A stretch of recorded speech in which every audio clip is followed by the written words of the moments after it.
লাগবে না, বন্ধ করে থাকবে এই পাখাটা।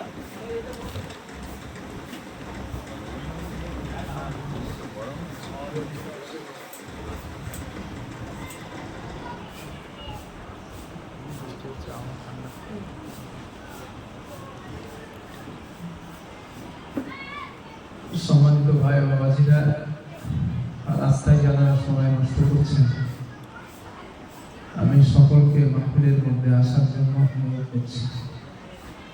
বেসটা কমায় দেন বেস। আলহামদুলিল্লাহ নাহমাদুহু ওয়া নাস্তাঈনুহু ওয়া নাস্তাগফিরুহু ওয়া নু'মিনু বিহি ওয়া নাতাওয়াক্কালু আলাইহি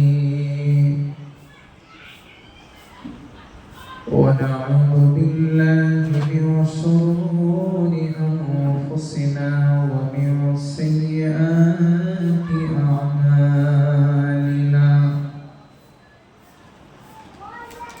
من يهده الله فلا مضل له ومن يضلله فلا هادي له ونشهد أن سيدنا وسندنا وحبيبنا وطبيبنا وطبيب أرواحنا محمدا عبد الله ورسوله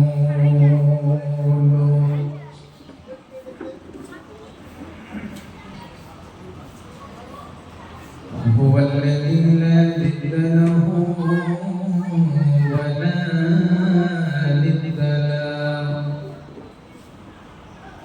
لا مثل له ولا مثيل له ولا كفيل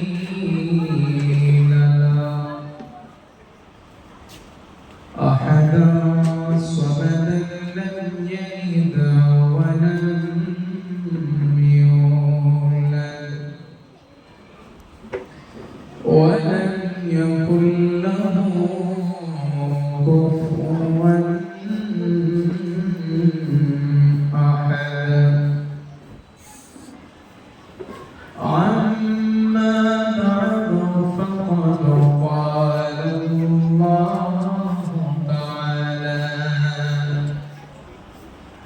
في كلامه المجيد والقرآنه الحميد. أعوذ بالله من الشيطان الرجيم. بسم الله الرحمن الرحيم.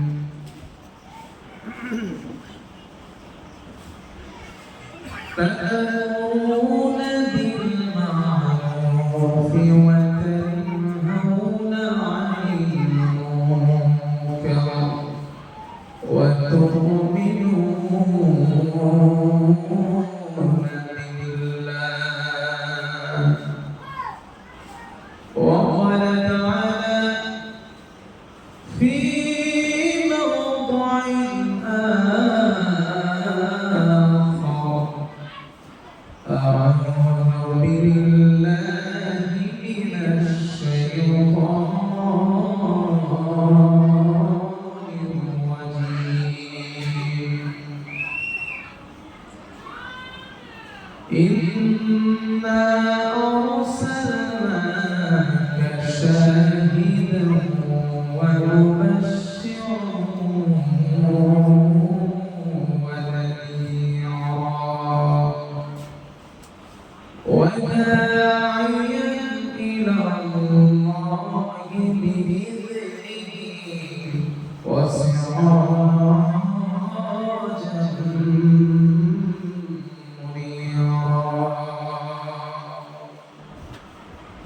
وقال رسول الله صلى الله عليه وسلم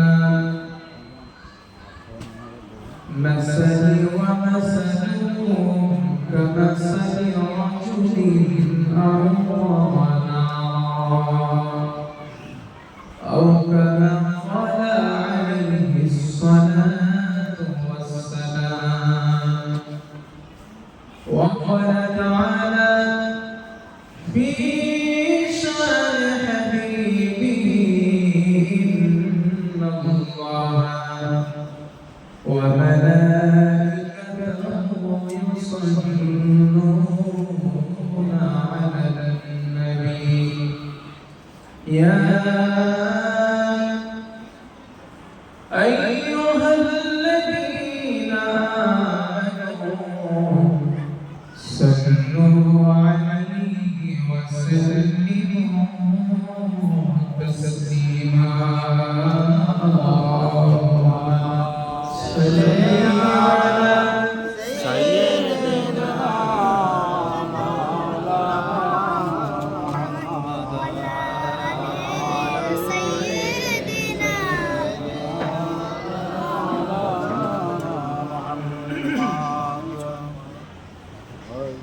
আরেকটা বার সুরতি ভালোবাসা নিয়ে মহব্বত নিয়ে উচ্চ আওয়াজে সবাই মিলে আরেকটা বার একটু পড়েন আল্লাহুম্মা সাল্লি আলা সাইয়্যিদিনা মুহাম্মাদ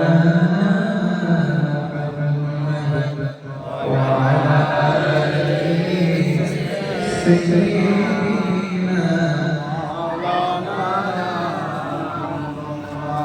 রসুল্লাহ ভালোবাসা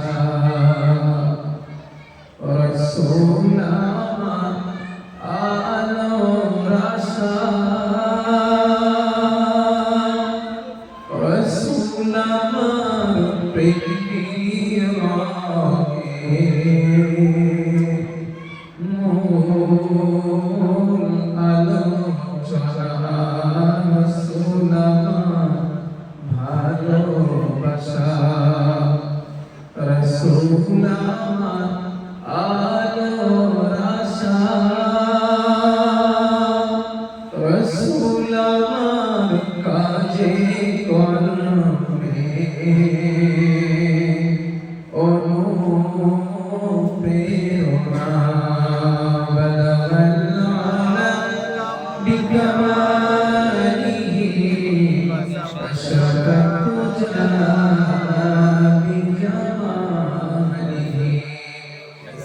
حسنت جميع خصاله سلموا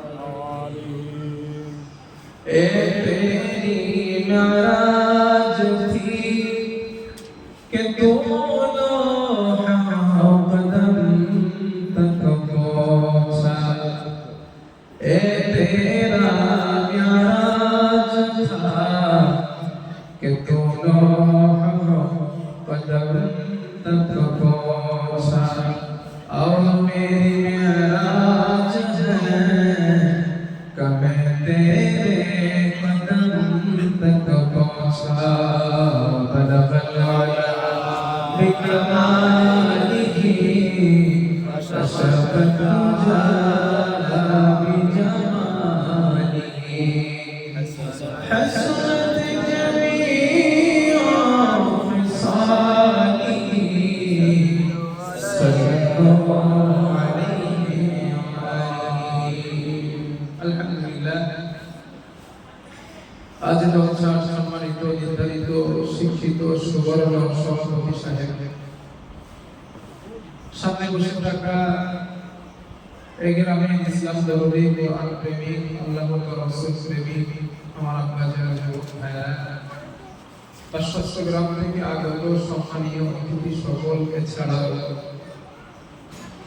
বাড়িতে বসে পর্দার আড়াল থেকে আমার কণ্ঠস্রবণকারিণী সম্মানিতা মা এবং বোনেরা, স্নেহভাজন ছোট ছোট বাচ্চারা, আপনাদের মসজিদের সম্মানিত ইমাম সাহেব হুজুর, আলহামদুলিল্লাহ আমার পূর্বে আপনারা আপনাদের সম্মানিত ইমাম সাহেবের কাছ থেকে ওয়াজ ও নসিহত শুনছিলেন। রাত খুব বেশি হবে না, অল্প সময় দুটো চারটে কথা কোরআন সুন্নাহ থেকে বলার চেষ্টা করছি। ওয়া তাওফীক ইল্লা বিল্লাহ। رب اشرح لي صدري ويسر لي امري واحلل عقدة من لساني يفقهوا قولي رب زدني علما رب يسر ولا تعسر وتمم الخير سبحانك لا علم لنا الا ما علمتنا انك انت العليم الحكيم। আলোচনা শুরু করার আগে আল্লাহ সুবহানাহু ওয়া তাআলার প্রতি একটু কালিমাতুশ শুকর আদায় করি। উচ্চ আওয়াজে প্রাণ খুলে সকলে মিলে আওয়াজ করে একবার বলেন আলহামদুলিল্লাহ। আলহামদুলিল্লাহ। আর একবার হৃদয় থেকে কলিজা ভরে রবের শুকরিয়া আদায় করেন আলহামদুলিল্লাহ। আলহামদুলিল্লাহ। দো জাহানের বাদশা হাবিবুনা সানাদুনা হাবিবুল কুলুবিনা শফিউল মুসলিমিন রাহমাতুল লিল আলামিন। হুজুরের প্রতি জানাই দরুদ সাল্লাল্লাহু আলাইহি ওয়াসাল্লাম সাল্লাল্লাহু আলাইহি ওয়াসাল্লাম। সম্মানিত আমার আব্বাজান যুবক ভাইরা, আমার সামনে যারা বসে আছেন আমি আশাবাদী যারা এখানে আছেন সবাই মুসলমান, ঠিক তো ইনশাআল্লাহ? আমরা যারা আছি সবাই মুসলিম। তবে ইমানদার কিনা এটা বলার ব্যাপারে একটু মতানৈক্য বা সন্দেহ আছে, যেহেতু হাদিসের মধ্যে এমন কিছু কথা রাসূলুল্লাহ সাল্লাল্লাহু আলাইহি ওয়াসাল্লাম বলেছেন যে আমার উম্মতের মধ্যে এমন কিছু কাজ তোমরা করতে দেখবা বা করবে বা বলবে, যেই কাজগুলো করলে যেই কথাগুলো বললে সে আর মুসলমান থাকে না, মুসলমান থেকে বার হয়ে যায়। একটা এক্সাম্পল বলি বুঝতে সুবিধা বোঝার জন্য। রাসূল সাল্লাল্লাহু আলাইহি ওয়াসাল্লাম বলেন আমার ওই উম্মতটা আর মুসলমান থাকে না পৃথিবীতে কোনো একজন ব্যক্তি জুলুম করেছে মানুষের উপরে। খুব ভালো করে শোনেন, মানুষের উপরে জুলুম করছে।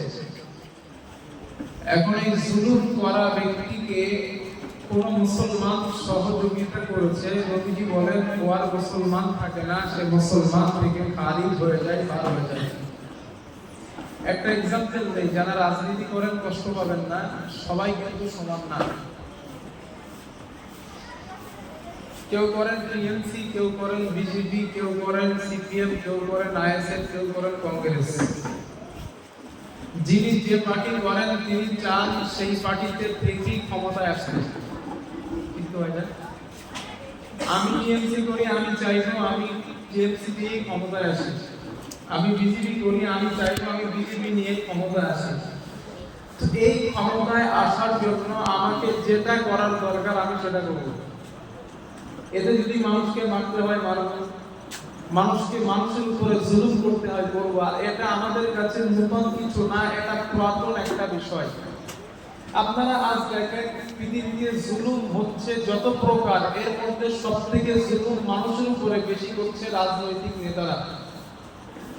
এটা অস্বীকার করার কোনো জায়গা নেই। যারা মানুষের উপরে জুলুম করে, নির্যাতন করে, ইস্তিমার অত্যাচারের রূপ চালায়, ওরা কোনো না কোনো রাজনৈতিক দলের সঙ্গে নিবেদিত। এই রাজনীতি করে ক্ষমতায় আসার কারণে মানুষের উপরে জুলুম করা হয়। ওই রাজনীতিবিদকে সমর্থন করা মানে জুলুমকারীকে সমর্থন করা। রাজনীতিবিদকে সমর্থন করা মানে জুলুমকারীকে সমর্থন করা। রাসূল হাদিসে কি বলছেন? কেউ যদি জুলুম করে ব্যক্তিটা জানার পরেও সে তাকে সাপোর্ট করে, রাসূল বলেন সে মুসলমান থাকে না, মুসলমান থেকে বার হয়ে যায়। এখন অ্যানালাইসিস করুন কয়জন মুসলমান আছে। আমি একটা বিষয় না যদি বিশাল ভাবি, মাঝে মাঝে খুব ভাবি। আমার মাদ্রাসায়ও কমিটিরা আসলে আমি গেলে ওরা একটু আসে এটা ওটা জি না হবে মাদ্রাসায় আসলে কমিটির ছেলেপিলে ওরা এসে কিছু কিছু কথা জিজ্ঞেস করে ওদের এই বিষয়টা মাথায় ঢোকে না ওটা কি হবে এই বিষয়গুলো আলোচনা করি। তাই কয়েকটা দিন আমি খুব ভাবছি কিরকম কোরআনুল কারীমের মধ্যে আল্লাহ তাআলা একটা ভয়ঙ্কর আয়াত বলেছে, ভয়ঙ্কর আয়াত, এটা আমার কাছে ভয়ঙ্কর, আপনার কাছে না হতে পারে। ওয়ালাকাদ যারানা লি জাহান্নামা কাসীরাম মিনাল জিন্নি ওয়াল ইনস। আরবিতে কাসীর শব্দ যখন ব্যবহৃত হবে তখন অর্থ দেবে অধিকাংশ। যখন কাসীর আল্লাহ বলবেন তখন অর্থ দিবে অধিকাংশ, বেশিরভাগ। আল্লাহ তাআলা বলেন আমি বেশিরভাগ জিন এবং ইনসানকে জাহান্নামে জ্বালানোর জন্য বানিয়েছি। আরে এই আয়াতটা আমার কাছে অনেক কষ্টদায়ক। এর ব্যাখ্যা একটা হাদিস থেকে দেই যে কতটা যাবে। রাসূল সাল্লাল্লাহু আলাইহি ওয়াসাল্লাম বলেন কিয়ামতের দিন আদম নবীকে আল্লাহ তাআলা বলবেন আদম তোমার জান্নাতি সন্তানদেরকে তুমি বাছাই করো।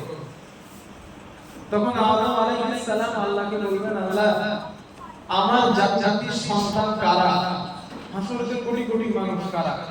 আল্লাহ তাআলা তখন বলবেন 1000 এর মধ্যে একজনকে নাও, বাকি 999 জন জাহান্নামী, একজন জান্নাতি, 1000 এর একজনকে নাও। এটা আমার কাছে অনেক ভয়ঙ্কর একটা হাদিস, আমারে কাঁদায় দিল। এই কথা শুনে আমি একা দিন নাই, সাহাবায়ে কেরাম কেঁদে ফেলেছেন। হুজুর যদি 1000 এ একজন জান্নাতি হয় তো আমাদের অবস্থা কি? নবীজি বললেন শোনো, কষ্ট পাওয়ার কিছু নেই, জান্নাতীদের কাতার হবে 80টা। কটা? 80টা। রাসূল বলেন ওই 80টা কাতারের মধ্যে 60টা কাতার হবে উম্মতে মুহাম্মদী। সুবহানাল্লাহ।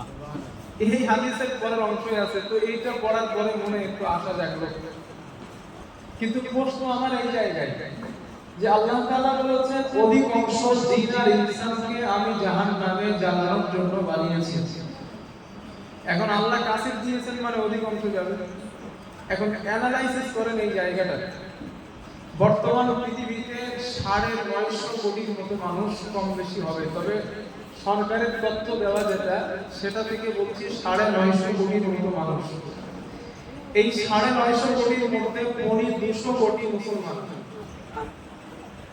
আর বাকি সবগুলা কাফের। সবগুলা জাহান্নামে যাবে বিনা হিসাবে। বিনা হিসাব বলতে আল্লাহ জিজ্ঞাসা করবেন শিরক করছো কেন? আল্লাহ জিজ্ঞাসা করবেন হ্যাঁ কিয়ামতের দিন আজ আমার এই মূর্তি পূজার ভাইরা আমার তাদের দেব দেবীদেরকে পূজা করেন, আমি তাদের সম্মান করি, শ্রদ্ধা করি, ভালোবাসি। কারণ রব বলেছেন ওয়ালা তাসুবুল্লাযীনা ইয়াদউনা মিন দুনিল্লাহ, যারা আমি আল্লাহকে ছাড়া অন্যদের ইবাদত করে পূজা করে তোমরা তাদের গালি পর্যন্ত দিবা না। আরে রব কি কথা শেখায়ছেন? যারা আমারে বাদ দিয়ে অন্যদের উপাসনা করে, সিজদা দেয়, ইবাদত করে, তোমরা ঠাকুর ভাঙা, মন্দিরে কষ্ট দেওয়া বা তাদের কষ্ট দেওয়া তো পড়ে মরুক, আল্লাহ বলেন তাদের গালি পর্যন্ত দিবা না। আর চ্যানেলে বসে বসে ইসলামকে সন্ত্রাস বলা হয়, ইসলাম নাকি মুক্তি ভাঙা শেখাইছে। আমি একদিন টপিক দেখছিলাম আমার নামে নাম বাকিবুল্লাহ, আমাদের খোলাপদায় বাড়ি, এই ইমাম মুয়াজ্জিন পরিষদের যে সেক্রেটারি সভাপতি বাকিবুল্লাহ তার নাম, তাই তো? তো ওনাকে জিজ্ঞেস করা হয়েছে, ওনাকেই বলা হয় যে ইসলাম কোরআন বলছে যে মুক্তি ভেঙে ফেলো, ঠাকুর পূজারীদের হত্যা করো, ভেঙে ফেলো। তো এই আয়াতটা আমার মনে পড়ছে যে বাকিবুল্লাহ এইটা কেন মনে পড়ে না তোমার? কিন্তু রব বলেছেন আরে ভাঙা তো অনেক দূরের কথা, যারা আমাকে ছাড়া অন্যদের ইবাদত করে তাদের গালি পর্যন্ত দিবা না। আল্লাহ বলছেন এই কথা, আমি বলি নাই। এজন্য আমি তাদের সম্মান করি, মহব্বত করি, ভালোবাসি দুনিয়াবি ক্ষেত্রে। কিন্তু কিয়ামতের দিন এই মুক্তিগুলোকে আল্লাহ হাজির করাবেন। আমি কোরআন থেকে বলছি, বললে দেখা যাবে রেফারেন্স আছে। কিয়ামতের দিন আল্লাহ হাজির করাবেন আর বলবেন ওয়ামতাজুল ইয়াওমা আইয়ুহাল মুজরিমুন, অপরাধীরা আলাদা হও। এটা সূরা ইয়াসিনের আয়াত। আল্লাহ বলবেন অপরাধীরা আলাদা হও। তো অপরাধীরা আলাদা হবে, যে যার ইবাদত করতো, পুজো করতো, ঈশ্বর মানতো, ভগবান মানতো, আল্লাহ মানতো, সে তার দিকে যাবে। মুসলমানরা দাঁড়ানো, কারণ আল্লাহ তো নাই। ওই সময় আল্লাহ তো দেখা যায় না, এখন আসে নাই। তো আল্লাহ মুসলমানদের জিজ্ঞাসা করবেন তোমরা যাও না কেন? হাদিসে রাসূল বলেন, মুসলমানেরা বলবেন, আল্লাহ আমরা যে আল্লাহর ইবাদত করতাম সে আল্লাহকে এখনো পাই নাই। সুবহানাল্লাহ বলবেন না? সুবহানাল্লাহ। তখন আল্লাহ তাআলা এই মুক্তিগুলোর জবান দেবেন, জিজ্ঞাসা করবেন, তোমরা কি বলেছিলে এদের তোমাদের পূজা করতে? কোরআন আল্লাহ বলছেন, আমি বলবো ওদের হাসরের ময়দানে, আমি ওদেরকে বলবো তোমরা কি বলেছিলে এদের পূজা করতে? তখন ওই মুক্তিগুলাই বলবে, রব আমরা বলি নাই ওদেরকে আমাদের ইবাদত করার জন্য, তারা নিজেরা আমাদের বানিয়েছিল, বানিয়ে আমাদের ইবাদত করতে। আল্লাহ বলে দিয়েছেন, ক্লিয়ার, ইসলাম ক্লিয়ার, রবের দেওয়া সংবিধান ক্লিয়ার, পারলে মেনে নেন, বেঁচে যাবেন। রব জিজ্ঞাসা করবে, এরা তো তোমাদের বলে নাই যে তোমরা আমাদের ইবাদত করো, আমাদের খোদা মানো, কেন মেনেছিলে? এই জন্য আল্লাহ বলেন, ওয়াকুদুহান নাস ওয়াল হিজারা, আমি আল্লাহ জাহান্নামের ইন্ধন বানাবো মানুষ আর পাথর। মুফাসসিররা লিখেছেন তাফসীরের মধ্যে যে পাথরকে আল্লাহ জাহান্নামে কেন দিলেন? পাথর তো জড় পদার্থ, তো অপরাধ করে নাই, যে অপরাধী হবে তাকে আল্লাহ আগুনে জ্বালাবেন, তো পাথর তো অপরাধ করে নাই, আল্লাহ কেন দেবেন? আমার হিন্দু ভাইদের একটা বিশ্বাস, আমি ইজ্জত করেই বলছি, সম্মান নিয়ে বলছি, যেই দেবদেবী ওনারা প্রচুর পূজা করেন, রব মানেন, ভগবান মানেন, ওনাদের বিশ্বাস এগুলা কিয়ামতের দিন ওনাদেরকে স্বর্গে নিয়ে যাবেন, আগুন থেকে বাঁচাবেন। এই যে বিশ্বাসটা ছিল, মুফাসসিররা লিখেছেন, এই বিশ্বাস থাকার কারণে ওনাদের ওই দেবদেবী শুদ্ধ আল্লাহ জাহান্নামে জ্বালাবেন। দেখো, যাদেরকে তোমরা প্রতিরক্ষা মনে, রক্ষক মনে করতে, আজ তারাও তোমাদের সঙ্গে জাহান্নামে। রব বলে দিয়েছেন, সব ক্লিয়ার। ব্যক্তিগত বানায় বলছি না, ধর্মগ্রন্থে আছে তাই বলছি, না তো আমি বাকিগুলো বলতাম না। আমার কাজ দাওয়াত দেওয়া, তাই বলছি। তো কিয়ামতের দিন যে কথা বলছিলাম, এই 950 কোটির মধ্যে 200 কোটি মুসলমান, এই 200 কোটির মধ্যে সবগুলা কাফের, আর 200 কোটি মুসলমান। আর এই 200 কোটি মুসলমানের মধ্যে নামাজির সংখ্যা বেশি না বেনামাজির সংখ্যা? কাজ একটু বলেন আমার। বেনামাজির সংখ্যা বেশি। রোজাদারের সংখ্যা বেশি না বেরোজগারের? বেরোজগার। হালাল করের সংখ্যা বেশি না হারাম করে? হারাম করে। আপনারা খবর নেন, ব্যাংকের সঙ্গে হারামের সম্পর্ক, বা চুরি করে চক্রবৃদ্ধি হারে সুদ খায়, এই আলোচনা করবো আজ আপনাদের, ইনশাআল্লাহ কষ্ট পাবেন না, জাহান্নাম থেকে বাঁচানোর জন্যই বলবো। কারণ আমি আসছি আল্লাহর কসম আমার রবের সন্তুষ্টি হাসিলের জন্য। আস্তে আস্তে মনে করছি, আল্লাহ এই দাওয়াতগুলো যেন আমার পরকালের জন্য ভালাই হয়। গাড়িতে বসে বসে মনে করতেছিলাম, তাই কথাগুলো আল্লাহ বলাচ্ছেন আমার। তো নামাজির সংখ্যা কম, বেনামাজির সংখ্যা বেশি, হালাল করের সংখ্যা কম, হারাম করের সংখ্যা বেশি, রোজাদারের সংখ্যা কম, বেরোজগারের সংখ্যা বেশি। কাদের মধ্যে বলছি? এই 200 কোটি মুসলমানের মধ্যে। আমার ইমাম সাহেব হুজুর পাশে বসা, হুজুর আপনাদের 17 বছরই ইমাম, এই 17 বছর আপনাদের গ্রামের এক্সপিরিয়েন্স হুজুরের মধ্যে আছে। হুজুর জুমার দিন মসজিদ ফুল হয় না? চাপটা হয়ে যায় মসজিদ জুমার দিন? ওক্তীয় নামাজে কি হয়ে যায়? হয় না। কত কাতার হয় হুজুর? জুমার দিনে 4 কাতার, ওক্তীয় নামাজে 1.5 কাতার। 1.5 কাতার। আপনাদের গ্রামের মুসলমানের সংখ্যা এই গ্রামে হুজুর কতটা আছে? 300 ঘর প্রায়। 300 ঘর প্লাস। 300 ঘরের মধ্যে 1.5 কাতার, 1.5 কাতারে ধরে নিলাম 20 জন মুসল্লি কি 30 জন মুসল্লি। 300 মুসলমানের মধ্যে 5 ওয়াক্ত নামাজি কতজন? 30 জন। খারাপ ভাবে নেন না, অ্যানালাইসিসটা নেন, যে জান্নাতে যাওয়ার আশা করছেন, জান্নাতে যাবেন, ঠিক হ্যাঁ জান্নাতে যাবেনই, তবে নিজে একটু ভাবেন। আল্লাহ তাআলা কোরআনে বলেন, জাহান্নামীরা জাহান্নামে যাওয়ার পর ইয়াসআলুনাকা আনিল মুজরিমিন মা সালাকাকুম ফি সাকার, জাহান্নামীদের জিজ্ঞাসা করা হবে, জাহান্নামে এসেছো কেন? এসছো কেন জাহান্নামে? জাহান্নামের ফেরেশতারা জিজ্ঞাসা করবেন, কেন আসছো? জাহান্নামীরা সবথেকে বড় কারণ দেখাবেন, ক্বালু, তারা জবাব দিবেন, লাম নাকু মিনাল মুসাল্লিন, আমরা দুনিয়ায় মুসল্লি ছিলাম না, নামাজি ছিলাম না। হায় রে হায় মানুষ, 300 ঘরের মধ্যে 30 জন নামাজি, 300 মানুষের মধ্যে 30 জন নামাজি, বাকি 270 জন বেনামাজি। আর রব স্পষ্ট কোরআনে বলছেন, জাহান্নামে যাওয়ার কারণ, 1 নাম্বার কারণ বেনামাজি হওয়া। রাসূল হাদিসে বলেছেন, আউয়ালু ইউহাসাবুল আবদু ইয়াউমাল কিয়ামাতি আস-সালাহ, কিয়ামতের দিন আল্লাহ মানুষকে সর্বপ্রথম হিসাব নেবেন নামাজের। যদি বান্দার নামাজ সাকসেস হয়, বান্দার নামাজ কমপ্লিট হয়, বান্দার নামাজ সাকসেস হয় 99%, ওই বান্দা নাজাত পাওয়ার সম্ভাবনা পেয়ে যাবে। তাহলে এই দুইটা, এক হাদিস আর কোরআন, দুইটা একটু মেলায় দেন। একদিকে নামাজ না পড়লে রবের ওয়াদা জাহান্নামে দেবেন, অপর দিকে নবীজি বলেছেন নামাজের হিসাব কমপ্লিট হলে জান্নাতে যাওয়ার 99% সম্ভাবনা পেয়ে গেছে। অন্য পাপ যদি থাকে আল্লাহ মাফ করে দেবেন। এরপরেও নামাজ পড়েন না কেন ভাই? কোন জিনিস বাধা দিল আপনারে? কোন জিনিস? গতকালকে রাত্রে আমি আমার দিয়ে বলছি, গতকালকে রাত্রে আমি আর আমার মাদ্রাসার যে কেসিয়ার দুইজনে আমার গ্রামটাকে নিয়ে একটু অ্যানালাইসিস করছিলাম যে গ্রামের নামাজি কতটা। আমার যে গোষ্ঠী, আমার গোষ্ঠীটা হলো মন্ডল বংশ আর কি, মন্ডল গোষ্ঠী, মোড়ল গোষ্ঠী। তো এই গোষ্ঠীর মধ্যে ঢুকে দেখি যে খুব বেশি বেশি নামাজি পেয়েছি আমরা আমার গোষ্ঠীর মধ্যে 12 থেকে 14 জন, আর সবগুলো বেনামাজি আমার সেই গোষ্ঠীতে আছে। পুরো আমার পাড়াটা খুঁজে দেখি খুব বেশি বেশি হবে নামাজ বিরিতে ধরে 100 মতো, কিন্তু ঘর আছে 900। নামাজের সংখ্যা 100। আমি আমার গ্রামের কথা বলছি। তো আমরা দুইজন সিদ্ধান্ত নিলাম আমার জলসা এখন কম আছে, মাগরিবের নামাজের পর আমরা বাড়ি বাড়ি যাব, গিয়ে ওই যুবক ছেলেদেরকে দেখে মাদ্রাসায় আনবো, কারণ মাদ্রাসা এখন চালু হয় নাই, এনে এদেরকে মাদ্রাসায় বসে দাওয়াত দিব। নামাজ পড়লে পড়বি না কেন বল, এই যত নসিহত এগুলো করবো। তকদিরে যদি হেদায়েত থাকে তো হবে, না এলে না। আজ ওই কথাগুলো আমি আপনাদেরকে পেয়ে আপনাদের বলছি। কোন জিনিস বাধা দিল আপনার নামাজ পড়া থেকে বলেন আমাদের? খাবার সময় পেলেন, ব্যবসা করার সময় পেলেন, বিজনেসের সময় পেলেন, ঘুমানোর সময় পেলেন, বিবি সন্তান সন্ততির সঙ্গে সময় কাটানোর সময় পেলেন, আমার রবরে সেজদা দেওয়ার একটু সময় পেলেন না? আপনার মতো নাফরমানার কে আছে বলে? আপনার মতো নাফরমানার কে আছে? রব যদি প্রশ্ন করে বান্দা, না চাইতে অক্সিজেনটা দিলাম, না চাইতে সূর্যের আলোটা দিলাম, না চাইতে পৃথিবীটা বসবাসের উপযোগী করলাম, না চাইতে আমি তোরে এত সুন্দর করে বানালাম, আমি তো তোর কাছে কিচ্ছু চাই নাই, আমি তোর কাছে শুধু চেয়েছি দিনে 5টা বার আমি আল্লাহর একটু সেজদা দেব। দিনে 5টা বার, বেশি দিতে হবে না, দিনে 5টা বার আমি আল্লাহর একটু সেজদা দেব। এতটুকু দাবি পূরণ করতে পারি নাই, তো আমাদের থেকে নাফরমানার কি আছে?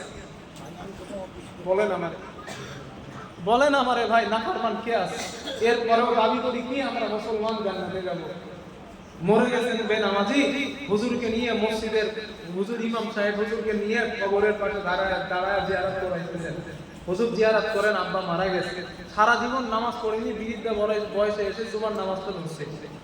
হুজুরের দোয়া কবুল হবে কেন? হুজুর যদি আল্লাহ ঘুরিয়ে হুজুরে বলে যে আচ্ছা মাওলানা সাহেব, আমি এক্সাম্পল বলছি, মাওলানা সাহেব আপনি যে এনার জন্য দোয়া করছেন, আপনি তো জানেন না মানুষটা নামাজ পড়তো না। আপনার বিবেক থেকে আল্লাহ যদি এনারে বলেন যে মাওলানা সাহেব আপনি বলেন, যে আপনার বিবেক থেকে বলেন এই মানুষটা মাপ পাওয়ার কি যোগ্য? আমি আল্লাহর উপরে ছেড়ে দিচ্ছি না, নিজেদের বিবেকের কাছে বলেন আপনি মাপ পাওয়ার কি যোগ্য? বালেক হওয়ার পর থেকে আল্লাহর সেজদা দিবেন কতদিন? রবের হুকুমটা মেনেছেন কতদিন? একটা এসি ঘরে ঘুমানোর জন্য কত পরিশ্রম করতে হয় আপনার। ঘর বানালেন, এসি কিনলেন, কারেন্টের বিল দিলেন, একটু ঠান্ডা নেবেন, আর এত নিয়ামত পরিপূর্ণ জান্নাত নামাজ না পড়ে যাবেন, এটা কি করে পসিবল হয় ভাই? সিম্পল হিসাবে আল্লাহর কাছে যে আমি মাপ চাবো আপনার জন্য, ইমাম সাহেব হুজুর যে আপনার জন্য মাপ চাবেন, একটা মুখ থাকা লাগবে তো যে আল্লাহ এরা মাফ করে দেন। আল্লাহ যদি ঘোরায় বলে বান্দা তুই তো জানতিস এ বেনামাজি ছিল, তুই তো জানতিস হারাম ঘর ছিল, তুই তো জানতিস চরিত্র ভালো ছিল না, কেন মাফ চাস তার জন্য আমার কাছে? এটা সিম্পল হিসাব। আল্লাহর দোষ দেন না, দোষ নিজেদের দেন। আল্লাহ আযাব দেয় কবরে, দোষটা নিজেদের দেন, নিজেদের। আল্লাহরে দোষ দেন না। আল্লাহ অনেক ভালো, আল্লাহ অনেক ভালো, আমার আল্লাহ অনেক দয়াবান, এই জন্য তো মাফ করে দেন বাংলাদেশ। কিন্তু দোয়া চাবার একটা জায়গা রেখে কবরে যান। কথাটা বুঝে আসছে আমার? দোয়া যে আপনার জন্য আমি বাকি দিন এসে চাইবো যে আল্লাহ মানুষটাকে তুমি মাফ করে দাও, তো এই দোয়া চাওয়ার জায়গাটা একটু রেখে যান। একটু 5 ওয়াক্ত গিয়ে আল্লাহরে একটু সেজদা দেন ভাই, একটু সেজদা দেন আল্লাহরে। মসজিদে যেতে না পারেন, সময় পাচ্ছেন না, বাড়িতে একটু সেজদা দেন আল্লাহরে সময় হলে। কাজ করতেছেন ভালো কথা, ওয়াক্ত হয়ে গেছে নামাজের, হ্যাঁ মসজিদে যেতে পারেন নাই, ওই কারখানায় ওখানেই একটু 4 রাকাতটা পড়ে না, খরচটা পড়ে। আল্লাহরে 5টা বার একটু সেজদা দেন না, যেন আল্লাহরে বলতে পারি আল্লাহ মানুষটা নামাজি ছিল, তুমি মাফ করে দাও। এই জায়গাটিকে একটু রাখেন। এরপরে দাবি করেন আমি মুসলমান, আমি মুসলমান। রাসূল সাল্লাল্লাহু আলাইহি ওয়াসাল্লাম বলেছেন, নবীজি বলেছেন, যেই ব্যক্তি ইচ্ছাকৃত মান তারাকা সালাতান মুতাআম্মিদান ফাকাদ কাফার, যেই ব্যক্তি ইচ্ছাকৃত নামাজ তরক করে, নামাজ ছেড়ে যায়, শাফি মাযহাবের ফতোয়া ওয়ার মুসলমান নাম কাফের হয়ে গেছে। কিন্তু আমরা হানাফি মাযহাব মানি, হানাফি মাযহাবের ফতোয়া ও কাফের হয় নাই, ও কুফরি করেছে। ওই অবস্থায় যদি মারা যায় ও জাহান্নামে যাবে। কুফরি গোনা যদি মাফ না হয় জাহান্নামে যেতে হবে, কিন্তু এটা মনে রাখবেন। সে হয়তো কাফের হয় নাই, চিরস্থায়ী